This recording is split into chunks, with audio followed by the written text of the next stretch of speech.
ದ್ವಿತೀಯ PUC ವಿದ್ಯಾರ್ಥಿಗಳಿಗೆ ಸ್ವಾಗತ. ಈಗ ನೋಡಿ, ನಿಮ್ಮ ಮಾದರಿ ಪ್ರಶ್ನೆ ಪತ್ರಿಕೆ 1 ಭೂಗೋಳಶಾಸ್ತ್ರದ ಮಾದರಿ ಪ್ರಶ್ನೆ ಪತ್ರಿಕೆ 1ರ ಉತ್ತರಗಳನ್ನು ಈಗ ನಾವು ನೋಡೋಣ. ನೋಡಿ, ನಿಮ್ಮ ಭೂಗೋಳಶಾಸ್ತ್ರದ ಮಾದರಿ ಪ್ರಶ್ನೆ ಪತ್ರಿಕೆ 1, 2, 3 ಮತ್ತು ನಿಮಗೆ 1 ಅಂಕದ ಪ್ರಶ್ನೆ, 2 ಅಂಕದ ಪ್ರಶ್ನೆ ಮತ್ತು 5 ಅಂಕದ ಪ್ರಶ್ನೆ, ಹೀಗೆ ಎಷ್ಟು ವಿಧದ ಪ್ರಶ್ನೆಗಳು ಬರ್ತವೆ, ಅವುಗಳ ಉತ್ತರಗಳನ್ನು ಇವನ್ನೆಲ್ಲ ಮುಂದಿನ ವಿಡಿಯೋದಲ್ಲಿ ನಾವು ನೋಡೋಣ. ಈಗ ಮಾದರಿ ಪ್ರಶ್ನೆ ಪತ್ರಿಕೆ 1ರ ಉತ್ತರಗಳನ್ನು ನಾವು ನೋಡೋಣ. ಭೂ ಮೇಲ್ಮೈ ಒಳಗೊಂಡಿರುವ ಮಾನವ ನಿರ್ಮಿತ ಲಕ್ಷಣಗಳು, ಸಂಸ್ಕೃತಿ ಮತ್ತು ಸಮಾಜ. ನೋಡಿ, ಪ್ರಪಂಚದಲ್ಲಿ ಏಷ್ಯಾ ಖಂಡ ಅಧಿಕ ಜನಸಂಖ್ಯೆಯನ್ನು ಹೊಂದಿದೆ. ಪ್ರಪಂಚದ ಅತ್ಯಂತ ಹೆಚ್ಚು ಜನಭರಿತ ರಾಷ್ಟ್ರಗಳಾದ ಚೀನಾ, ಭಾರತ, ಇಂಡೋನೇಷ್ಯಾ, ಪಾಕಿಸ್ತಾನ, ಬಾಂಗ್ಲಾದೇಶ ಮೊದಲಾದ ರಾಷ್ಟ್ರಗಳು ಏಷ್ಯಾ ಖಂಡದಲ್ಲಿ ನೆಲೆಸಿವೆ. ಎ ಮತ್ತು ಆರ್ ಎರಡೂ ಸರಿ. ಇಲ್ಲಿ ಪಟ್ಟಿ 1 ಅನ್ನು ಪಟ್ಟಿ 2ರೊಂದಿಗೆ ಹೊಂದಿಸಿ ಮತ್ತು ಕೊಟ್ಟಿರುವ ಸಂಕೇತಗಳನ್ನು ಉಪಯೋಗಿಸಿ ಸರಿಯಾದ ಉತ್ತರವನ್ನು ಗುರುತಿಸಿ ಎಂದರೆ, ಇದರಲ್ಲಿ ನೋಡಿ, ಮಸಾಯಿ ಅನ್ನೋದು ಪೂರ್ವ ಆಫ್ರಿಕಾ ಮತ್ತು ಬೆಡೋಯಿನ್ ಅನ್ನೋದು ಸಹರಾ ಮರುಭೂಮಿ, ಕಿರ್ಗಿಸ್ ಅನ್ನೋದು ಮಧ್ಯ ಏಷ್ಯಾ, ಫುಲಾನಿ ಅಂತ ಅನ್ನೋದು ನೈಜೀರಿಯಾ. ಆದ ಕಾರಣ ಉತ್ತರ ಬಿ. ಕೆಳಗಿನವುಗಳಲ್ಲಿ ಸರಿಯಾದ ಜೋಡಿಯನ್ನು ಆಯ್ಕೆ ಮಾಡಿ. ನೋಡಿ, ಇಲ್ಲಿ ಸರಿಯಾದ ಜೋಡಿ ಯಾವುದು ಅಂತಂದರೆ 1ನೇದು ಭಾಕ್ರಾ ಅಣೆಕಟ್ಟು, ಗೋವಿಂದ ಸಾಗರ ಅನ್ನೋದು. ಕೆಳಗಿನ ಹೇಳಿಕೆಗಳನ್ನು ಪರಿಗಣಿಸಿ ಸರಿಯಾದ ಉತ್ತರವನ್ನು ಆರಿಸಿ ಬರೆಯಿರಿ. ನೋಡಿ, ಉತ್ತರ ಯಾವುದು ಸರಿ? ನೋಡಿ, ನಾನು ಸ್ವಲ್ಪ ಫಾಸ್ಟಾಗಿ ಹೋಗ್ತೀನಿ, ಯಾಕಂದರೆ ವಿಡಿಯೋ ತುಂಬ ದೊಡ್ಡದಾಗೋದ್ರಿಂದ. ಸರಿ ಯಾವುದು ಅನ್ನೋದೆಲ್ಲ ಕೊಟ್ಟಿದ್ದಾರೆ ಇಲ್ಲಿ 1, 2, 3, 4 ಎಲ್ಲವೂ ಸರಿಯಾದ ಉತ್ತರಗಳಿವೆ. ಇನ್ನು ಆವರಣದಲ್ಲಿ ನೀಡಿರುವ ಸೂಕ್ತವಾದ ಪದವನ್ನು ಆರಿಸಿ ಬಿಟ್ಟ ಸ್ಥಳಗಳನ್ನು ತುಂಬಿರಿ. ನೋಡಿ, ನವೀಕರಿಸಿದ ಪರಿಸರ ಪ್ರಭುತ್ವವಾದ ಪರಿಕಲ್ಪನೆಯನ್ನು ಪರಿಚಯಿಸಿದವರು ಗ್ರಿಫಿತ್ ಟೈಲರ್. ಅಂತಾರಾಷ್ಟ್ರೀಯ ಜನಸಂಖ್ಯಾ ದಿನವನ್ನು ಪ್ರತಿ ವರ್ಷ ಜುಲೈ 11ರಂದು ಆಚರಿಸಲಾಗುವುದು. ಹನಿ ನೀರಾವರಿಯು ಮೂಲತಃ ಇಸ್ರೇಲ್ ದೇಶದಲ್ಲಿ ಅಭಿವೃದ್ಧಿಗೊಂಡಿದೆ. ಸ್ವಾಭಾವಿಕ ಅನಿಲ 21ನೇ ಶತಮಾನದ ಮಹತ್ವದ ಇಂಧನವಾಗಿದೆ. ಭಾರತದಲ್ಲಿ ಉಪಗ್ರಹಗಳನ್ನು ನಿರ್ಮಿಸುವ ಮತ್ತು ಉಡಾಯಿಸುವ ಕಾರ್ಯವನ್ನು ನಿರ್ವಹಿಸುವ ಸಂಸ್ಥೆ ಇಸ್ರೋ. ನೋಡಿ, ಕೆಳಗಿನವುಗಳನ್ನು ಹೊಂದಿಸಿ ಬರೆಯಿರಿ ಅಂತ ಕೊಟ್ಟಿದ್ದಾರೆ. ಆಲ್ರೆಡಿ ಇಲ್ಲಿ ಹೊಂದಿಸಿ ಬರೆಯಲಾಗಿದೆ. ತೃತೀಯ ಉದ್ಯೋಗ ಚಿಲ್ಲರೆ ವ್ಯಾಪಾರ, ರೇಡಿಯೋ ಮಾರ್ಕೋನಿ, ಕೊಪ್ಪಲು ಸಣ್ಣಹಳ್ಳಿ, ಅನುತ್ಪಾದ ಜನಸಂಖ್ಯೆ, ಮಕ್ಕಳು ಮತ್ತು ವೃದ್ಧರು, ಸಾಂಬಾರ ಪದಾರ್ಥಗಳ ರಾಜ, ಕರಿಮೆಣಸು. ನೋಡಿ, ನಿಮಗೆಲ್ಲ ಗೊತ್ತೇ ಇದೆ, ಗೊತ್ತಿಲ್ಲದವರು ಕೂಡ ತಿಳ್ಕೊಬಹುದು. ಈಗ ನಿಮಗೆ ಯಾವುದಾದ್ರೂ ಈ ಪ್ರಶ್ನೆ ಪತ್ರಿಕೆಗಳ ಉತ್ತರಗಳು ಮತ್ತು ನೋಟ್ಸು, ಹೀಗೆ ನಿಮ್ಮ ಎಲ್ಲ ವಿಷಯಗಳ ಒಂದು ನೋಟ್ಸ್ಗಳನ್ನು ಮತ್ತು ಈ ಮಾದರಿ ಪ್ರಶ್ನೆ ಪತ್ರಿಕೆ ಉತ್ತರಗಳನ್ನು ನೀವು ಕೇವಲ 99 ರೂಪೀಸ್ ಈಗ ಕೆಳಗೆ ಕಾಣುವಂಥ ಫೋನ್ ನಂಬರ್ಗೆ ಫೋನ್ಪೇ ಮಾಡಿ ಸುಲಭವಾಗಿ ಪಡೆಯಬಹುದು. ನಿಮ್ಮ ಎಲ್ಲ ವಿಷಯಗಳ ಒಂದು ಮಾದರಿ ಪ್ರಶ್ನೆ ಪತ್ರಿಕೆ ಉತ್ತರಗಳ ಮತ್ತು ನೋಟ್ಸ್ಗಳನ್ನು, ಪಾಸಿಂಗ್ ಪ್ಯಾಕೇಜು ಇತ್ಯಾದಿ ಕಳಿಸ್ತೀನಿ ನಾನು. ಆಂಥ್ರೋಪೋ ಪದದ ಅರ್ಥ ಬರೆಯಿರಿ. ಆಂಥ್ರೋಪೋ ಪದದ ಅರ್ಥ ಮಾನವ ಎಂಬುದಾಗಿದೆ. ಜನಸಂಖ್ಯಾ ಭೂಗೋಳಶಾಸ್ತ್ರ ಸಂಸ್ಥಾಪಕರು GT ತ್ರಿವಾರ್ತ್. ದ್ವಿತೀಯ ಆರ್ಥಿಕ ವೃತ್ತಿಗಳೆಂದರೇನು? ಪ್ರಾಕೃತಿಕವಾಗಿ ಉತ್ಪಾದಿಸಲ್ಪಡುವ ವಸ್ತುಗಳನ್ನು ಹೆಚ್ಚು ಉಪಯುಕ್ತ ಹಾಗೂ ಮೌಲ್ಯವುಳ್ಳ ಸಿದ್ಧ ವಸ್ತುಗಳನ್ನಾಗಿ ಪರಿವರ್ತಿಸುವ ಪ್ರಕ್ರಿಯೆಗಳನ್ನು ದ್ವಿತೀಯ ಆರ್ಥಿಕ ವೃತ್ತಿಗಳೆಂದು ಕರೆಯುವರು. STP ವಿಸ್ತರಿಸಿ, ಸಾಫ್ಟ್ವೇರ್ ಟೆಕ್ನಾಲಜಿ ಪಾರ್ಕ್. ಕೋಲ್ಕತ್ತಾ ಬಂದರು ಯಾವ ನದಿ ದಡದಲ್ಲಿದೆ? ಹುಗ್ಲಿ ನದಿ ದಡದಲ್ಲಿದೆ. ಕೆಳಗಿನ ಯಾವುದಾದ್ರೂ 5 ಪ್ರಶ್ನೆಗಳಿಗೆ 2ರಿಂದ 3 ವಾಕ್ಯಗಳಲ್ಲಿ ಉತ್ತರಿಸಿ. ನೋಡಿ, ರಾಜಕೀಯ ಭೂಗೋಳಶಾಸ್ತ್ರದ ಪ್ರಮುಖ ಮೂಲಾಂಶಗಳನ್ನು ಉಲ್ಲೇಖಿಸಿ. ರಾಷ್ಟ್ರಗಳ ಸ್ಥಾನ, ಇವುಗಳ ಗಡಿ ರೇಖೆಗಳ ಉಗಮ, ರಾಜಕೀಯ ನಿರ್ಧಾರಗಳ ಮೇಲೆ ಭೌಗೋಳಿಕ ಪ್ರಭಾವ ಮೊದಲಾದವುಗಳು ರಾಜಕೀಯ ಭೂಗೋಳಶಾಸ್ತ್ರದ ಮೂಲಾಂಶಗಳಾಗಿವೆ. ನೋಡಿ, ಶೀಘ್ರ ಜನಸಂಖ್ಯಾ ಬೆಳವಣಿಗೆ ಕಾರಣಗಳನ್ನು ಪಟ್ಟಿ ಮಾಡಿ. ನೋಡಿ, ಕೇವಲ ನಾನು ಪ್ರಶ್ನೆಗಳನ್ನು ನೋಡ್ತಾ ಇರ್ತೀನಿ. ಇನ್ನು 19ನೇ ಪ್ರಶ್ನೆ ನೋಡಿ, ಗಣಿಗಾರಿಕೆ ವಿಧಗಳನ್ನು ಬರೆಯಿರಿ. ನೋಡಿ, ತೆರೆದ ಗಣಿಗಾರಿಕೆ, ಅಂತರ್ಗುಹೆ ಗಣಿಗಾರಿಕೆ, ಸುರಂಗ ಗಣಿಗಾರಿಕೆ. ನೋಡಿ, ಶೈಕ್ಷಣಿಕ ನಗರಗಳಿಗೆ 2 ಉದಾಹರಣೆ ಕೊಡಿ. ನೀರಿನ ಸಂರಕ್ಷಣಾ ಕ್ರಮಗಳನ್ನು ತಿಳಿಸಿ.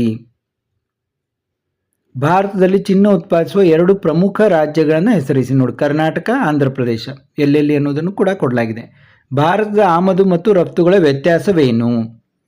ಶಬ್ದ ಮಾಲಿನ್ಯವು ಜನರ ಆರೋಗ್ಯದ ಮೇಲೆ ಬೀರುವ ಪರಿಣಾಮಗಳಾವುವು?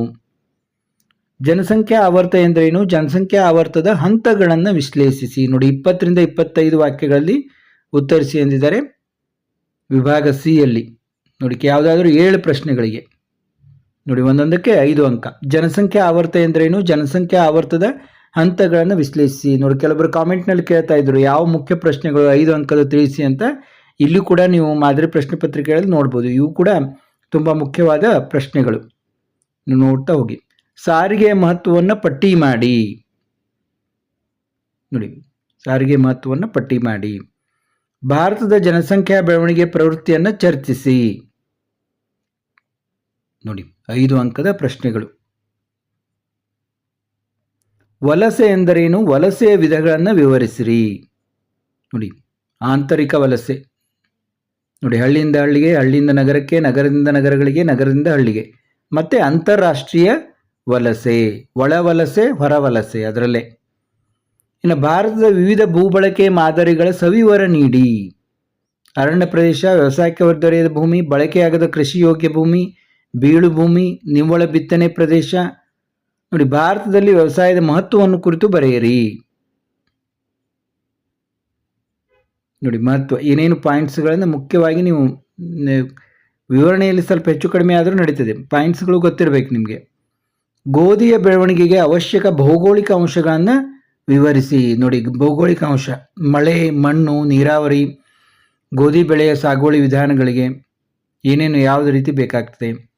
ಭಾರತದಲ್ಲಿ ಮ್ಯಾಂಗನೀಸ್ನ ಉಪಯೋಗ, ಹಂಚಿಕೆ ಮತ್ತು ಉತ್ಪಾದನೆಯನ್ನು ಕುರಿತು ಬರೆಯಿರಿ.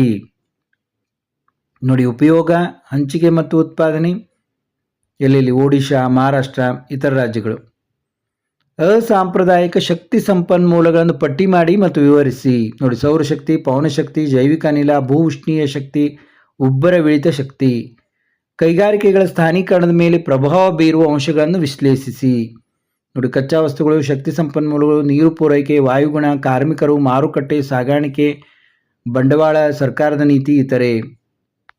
ಸಕ್ಕರೆ ಕೈಗಾರಿಕೆಗಳು ದಕ್ಷಿಣ ಭಾರತದ ರಾಜ್ಯಗಳಿಗೆ ಸ್ಥಳಾಂತರಗೊಳ್ಳಲು ಕಾರಣಗಳನ್ನು ವಿವರಿಸಿ. ನೋಡಿ, ಸ್ಥಳಾಂತರಗೊಳ್ಳಲು ಏನೇನು ಕಾರಣ? ಕೊಳವೆ ಮಾರ್ಗಗಳ ಅನುಕೂಲ ಮತ್ತು ಅನಾನುಕೂಲಗಳನ್ನು ಪಟ್ಟಿ ಮಾಡಿ. ನೋಡಿ, ಅನುಕೂಲಗಳು ಮತ್ತು ಅನಾನುಕೂಲಗಳು ಅಲ್ಲಲ್ಲಿ ಪಾಸ್ ಮಾಡಿ ನೋಡ್ಬೋದು ನೀವು. ಭಾರತದ ಮಹಾನಗರಗಳ ಕೊಳಚೆ ಪ್ರದೇಶಗಳ ಸಮಸ್ಯೆಗಳನ್ನು ವಿವರಿಸಿ. ನೋಡಿ, ಇದನ್ನಂತೂ ಬಹಳಷ್ಟು ಸಾರಿ ಕೇಳಿದ್ದಾರೆ. ಕೆಳಗಿನ ಯಾವುದಾದ್ರೂ ಒಂದು ಪ್ರಶ್ನೆಗೆ ಉತ್ತರಿಸಿ. ನೋಡಿ, 5 ಅಂಕದ ಪ್ರಶ್ನೆ. ಯಾವುದಾದ್ರೂ ಒಂದು ಪ್ರಶ್ನೆ ಉತ್ತರಿಸಲು ಬರ್ತದೆ. ಈ ಕೆಳಗೆ ಕೊಟ್ಟಿರುವ ಅಂಕಿಅಂಶಗಳನ್ನು ಬಳಸಿಕೊಂಡು ಒಂದು ಸರಳ ರೇಖಾ ಆಲೇಖವನ್ನು ರಚಿಸಿ. ನೋಡಿ, ಯಾವ ರೀತಿ ಇಲ್ಲಿ ರಚಿಸಲಾಗಿದೆ. ಇಲ್ಲೆಲ್ಲ ನೋಡಿ, ಇಸ್ವಿಗಳಿವೆ, ಸಾಕ್ಷರತೆ ಇದೆ, ದುಂಡು ಸಂಖ್ಯೆ ಇದೆ. ನೋಡಿ, ಇಸ್ವಿಗಳೆಲ್ಲ ಎಲ್ಲೆಲ್ಲಿ ಬಂದವು.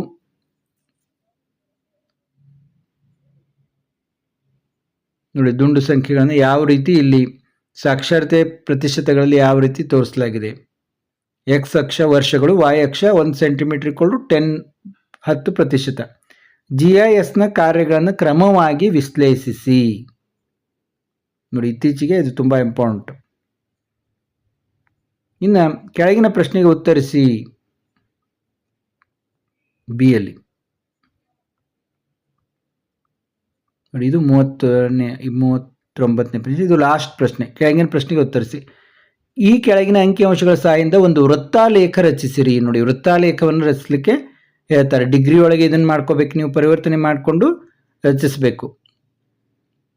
ಅಷ್ಟೇನು ಕಷ್ಟ ಇರೋದಿಲ್ಲ. ಯಾವ ರೀತಿ ಅಂತ ಕರ್ನಾಟಕ ನೋಡಿ 56.6, ಕೇರಳ 21.6, ತಮಿಳುನಾಡು 7.8, ಇತರೆ 14.